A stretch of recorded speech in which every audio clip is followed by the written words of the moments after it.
Hello, I'm Lawrence Owen, and this is Sportscaster News. And as you see, the Jacksonville Jaguars are continually dismantling their team. It was already a difficult offseason, not to mention, with the whole COVID-19 thing, teams not able to get together and do things like they need to. But you basically had to do all sorts of stuff remotely via Zoom. You couldn't get together and work with the team. And then you had um, situations where you just, oh my goodness, right? I mean, they trade AJ Bouye to the Denver Broncos. They trade Calais Campbell to the Baltimore Ravens. Nick Foles, the guy they just gave this monster contract to, they gave him, hey, go to Chicago. All right. They already dismantling their team. But what they do, they go out and they sign a bunch of free agents, right? Including Al Woods. They signed Al Woods. And then next thing you know, because of the whole COVID-19, a bunch of players decided they were going to opt out for the 2020 season, including Al Woods, who was supposed to replace Calais Campbell on that line. You also had Rashawn Melvin and Laurenti McCray also opting out for the Jacksonville Jaguars. So many and so much talent for the Jaguars just not there anymore. I mean, my goodness. You look at what they got right now, they still have some talent on the offense. Obviously, you still have Gardner Minshew at quarterback. This is a big year for him. Need to know, hey, what's he going to look like? I mean, obviously, one major target's not going to be there because they just flat released Leonard Fournette. The guy who had 76 catches and 265 carries last year. What? I mean, come on. Yes, I understand that Leonard Fournette in his first two seasons, he only averaged 3.6 yards a carry. But he was hurt those first two seasons, constantly hurt. I mean, he only had 21 out of a possible 32 games that he played. He still had 14 touchdowns on the ground, rushing the football. He was still getting, almost 60 catches those first two seasons. And then in 2019, he became the focus of that offense right behind DJ Shark with 1,150 yards rushing, 76 targets, almost 1,674 total yards from scrimmage. He nearly broke the 1,700 yard mark for yards per scrimmage. That's not shabby. That's telling me that when he's healthy, he is incredibly potent. Incredibly potent. So they're going to have to make up for him. Who do they have to make up for him? Raquel Armstead? Chris Thompson? I mean, there's a reason that Chris Thompson is a backup now. There's a reason. I mean, Raquel Armstead was a 5th round pick, I think, in 2019? My goodness.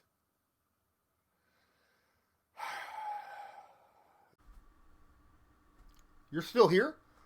Awesome. Thanks for watching this stream. Please, if you have a moment of your time, hit the like button and subscribe to my channel so you're notified next time I go live.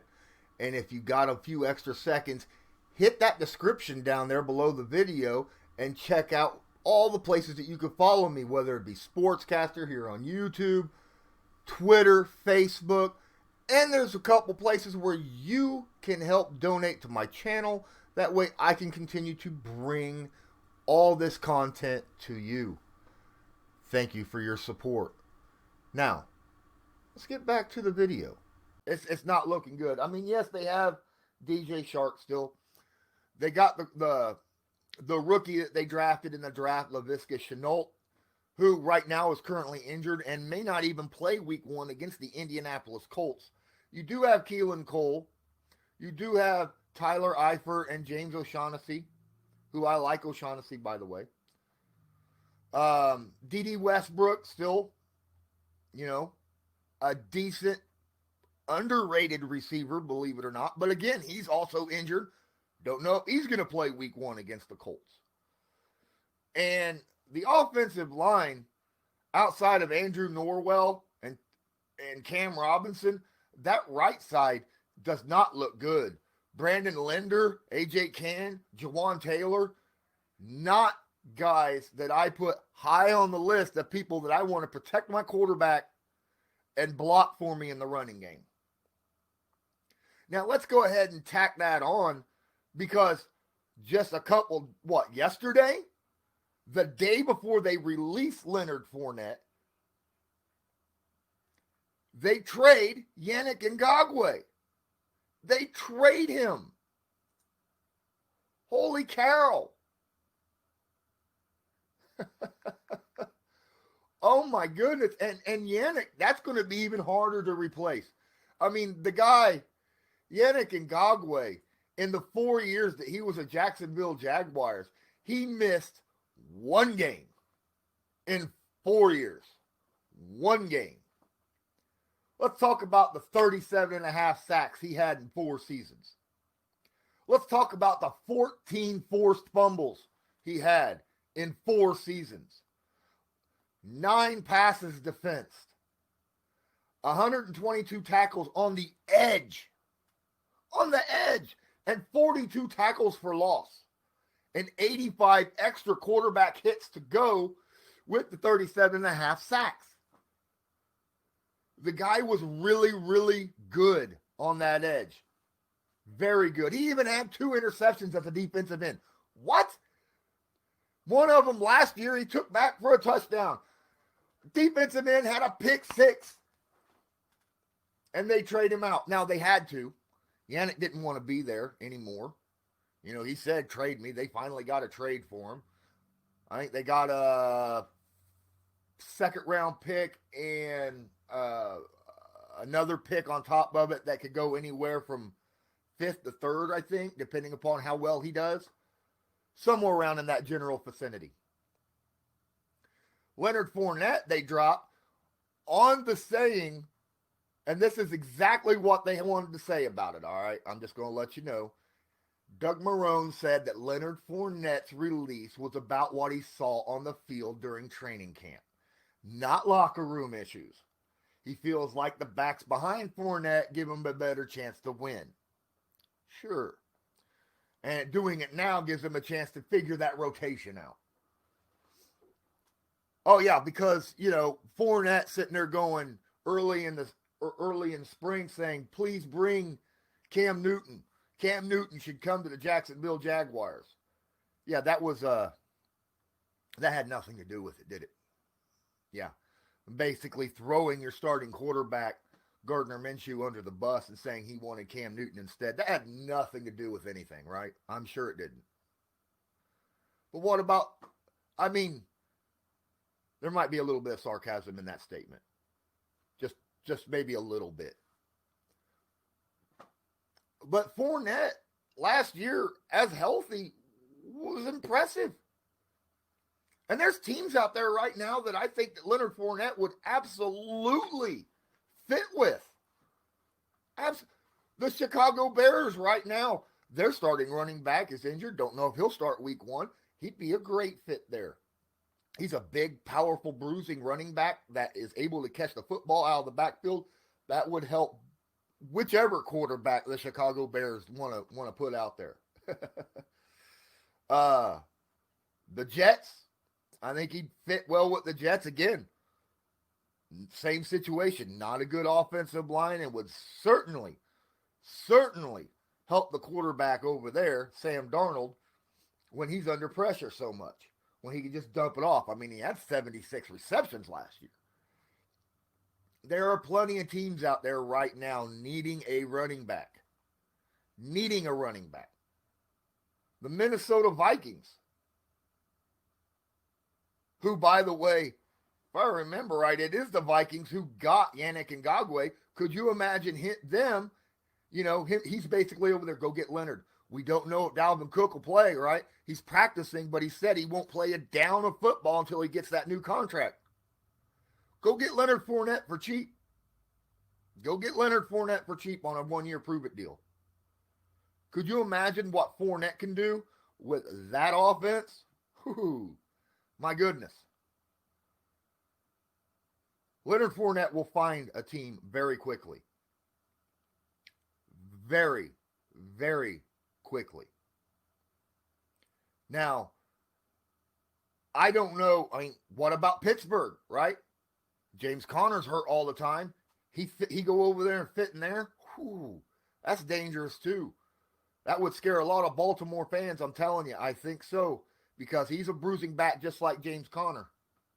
Both of them have injury histories, but at least last year, Fournette wasn't hurt, and he played 15 games. Yes. And he can catch the ball out of the backfield unlike Conner. Oh, man. That'd make that team pretty darn dangerous, in my opinion. So, please. I already had Jacksonville winning less than 4 games this season, and in 2 days, I'm fairly certain they dropped another game at least. Just from the loss of 2 talented players. Is Leonard Fournette a top 5 running back in the NFL? No. No, he's not. But he is a very effective bruising back who can catch the football out of the backfield. That's a very impressive player. Yannick Ngakoue, a very impressive defensive player who will be very tough to replace. Look who they got now. Look who they have left on the defense now. They have Josh Allen. Great rookie season. But then they got Aubrey Jones, Taven Bryan, Clavon Chason. Really? Then they got Miles Jack, who has underperformed since he's been in the NFL. Joe Schobert, Cassius Marsh at linebacker. Who are these guys? And then Trey Herndon, Ronnie Harrison, not Rodney. He's a little old to still be in the game. No offense, my guy. I'm sure you could come over to Jacksonville and still be impressive with these people. But Ronnie Harrison, Jared Wilson, and C.J. Henderson. Now, C.J. Henderson is a rookie. We'll see what happens with him. He was a good pick by Jacksonville because I like what he brings. But that's all they got, really. They have DJ Hayden. I don't know if you want to put DJ Hayden in a... he has his ups and downs as a cornerback. One week it looks like an all-pro, and then, excuse me, the next week he just looks god-awful. God-awful. So, Jacksonville's defense is awful right now. They have a couple good pieces in there. But they have been completely dissected and dismantled over the last 3 years. Offensively and defensively.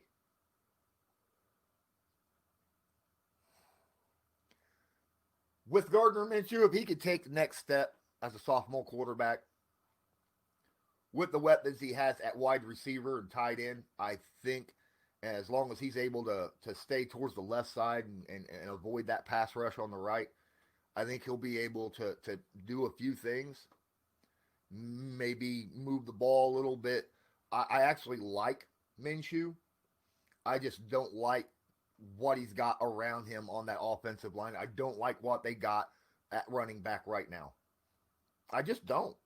I'm sorry. I'm expecting Jacksonville to be the first pick of the draft this upcoming season. And they're going to get a lot more. Holy crap, don't forget, when they traded some of these guys out, look what they got for them. Look what they got for them.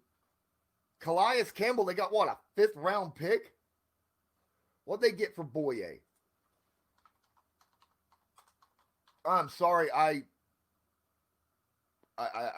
haven't, I don't remember, so I'm gonna look that up real quick. I just want to make sure. Let's see here. They got a 4th round pick out of AJ Bouye and a 5th round pick out of Calais Campbell. I'm sorry, AJ Bouye is a top 10 corner. He's definitely a top 15 corner in the NFL. I put him top 15 cornerback in the NFL. He was their solid guy. They traded him and then picked up C.J. Henderson. When they traded Calais Campbell for a 5th round pick, they went and signed Al Woods, which wasn't bad. Al Woods is not Calais Campbell, but he's still a big boy who could get some penetration, but he's 33 years old. Calais Campbell, not young either. But Calais Campbell's still very good at his job, and he's going to be very impressive for the Baltimore Ravens to go with that defense. Because, I mean, that's what he does. He stops the run. He plugs holes, and he's good at that. And plus, he can get pressure on the quarterback. Now, granted, Al Woods can do very similar, but that trade just went right. I mean, that signing went right out the door as soon as Al Woods said, "Yeah, I'm opting out." I mean, my goodness. They had Rashawn Melvin. They thought Rashawn Melvin and C.J. Henderson could, do pretty good at the cornerback position. Rashawn Melvin opts out. Well, there went that one. That's awesome. That's awesome. Jacksonville is right now, in my opinion, on a lower level than even the New York Jets. And I had the Jets in a terrible situation. But I still think Jacksonville's front office and coaching is better than the Jets. But I think their schedule is so much harder than what the Jets is right now, which is why I think they're going to have more losses this year than the Jets. I think this is a situation where Marrone and the front office is like, you know what? Over the last 3, we're just going to completely flip our entire idea on how we're going to play football. We're not going to be one of those teams that's going to be pass rush only with great defense and a running game, like how there's still some of those out there, like Baltimore and Indy, the whole San Francisco 49ers, great defense, running game. That's what Jacksonville was built on. Now it looks like Jacksonville is going for high-scoring, high-powered offense. But I have no idea what they're doing on defense right now because I can't tell. Looks like, obviously, with the pick of C.J. Henderson, maybe they're thinking about, being a lockdown defense in the passing game. But, you got rid of Calais Campbell, who stops the run and is an extra pass rusher. I don't know. I don't get it. Maybe it was because they didn't want to pay him the money. Maybe that's it, because he's getting older. Leonard Fournette, he was just too productive last year. And to say that he doesn't fit, I get. But, my goodness, he caught 76 footballs last year.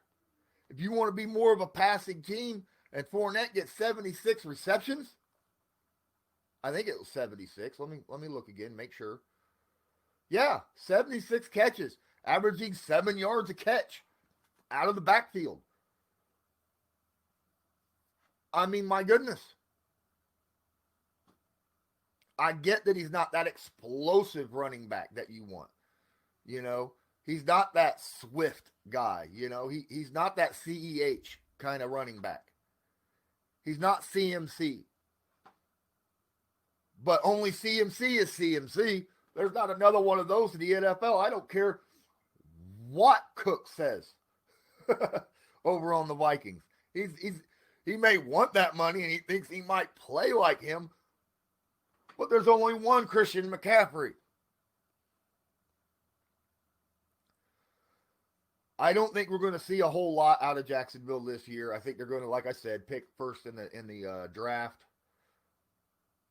But we'll see some flip arounds, hopefully, as long as this COVID-19 starts to die off and we can get back into a normal football groove. Maybe we'll start to see what Jacksonville front office and coaching and their scouting team, what they're wanting to put together. But we won't see it this year. Perhaps next year when we start seeing their draft a little bit better and who they're going to be picking up in free agency. And until next time, as usual, I'm Lawrence Owen for Sportscaster News. And I want you to have a good one.